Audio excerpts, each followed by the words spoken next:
Download aplikasi Kontan sekarang di App Store atau Play Store. Maxim Indonesia, perusahaan penyedia layanan transportasi berbasis aplikasi, menanggapi rencana Kementerian Perhubungan untuk menaikkan tarif perjalanan transportasi daring sebesar 8% hingga 15%. Perusahaan ini menilai bahwa kebijakan tersebut perlu dikaji ulang secara menyeluruh dengan melibatkan seluruh pemangku kepentingan, termasuk aplikator dan masyarakat selaku pengguna layanan.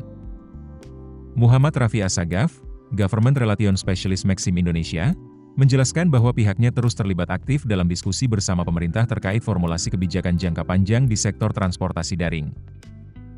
Namun, Raffi menyoroti potensi dampak negatif dari kebijakan kenaikan tarif terhadap ekosistem digital secara keseluruhan. Menurutnya, masyarakat sebagai pengguna jasa transportasi daring berpotensi menjadi pihak yang paling dirugikan. Kenaikan tarif akan membuat pengguna mengurangi pemesanan, khususnya untuk perjalanan jarak pendek, yang pada akhirnya berdampak pada meningkatnya pembatalan pesanan dan waktu penjemputan. Tak hanya pengguna, mitra pengemudi juga berisiko mengalami penurunan pendapatan akibat berkurangnya frekuensi pemesanan.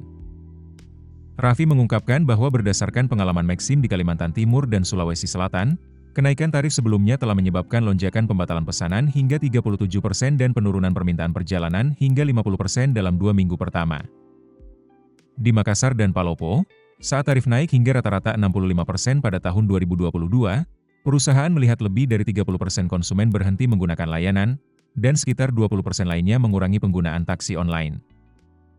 Maxim Indonesia mengingatkan pemerintah untuk mempertimbangkan dampak luas dari kebijakan ini terhadap keberlangsungan industri transportasi daring di Indonesia.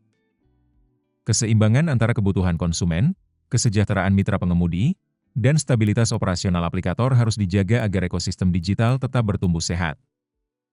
Oleh karena itu, pihaknya mendorong Kementerian Perhubungan untuk meninjau ulang rencana kenaikan tarif dengan memperhatikan kondisi ekonomi saat ini dan implikasi jangka panjang terhadap ekosistem transportasi daring di Indonesia.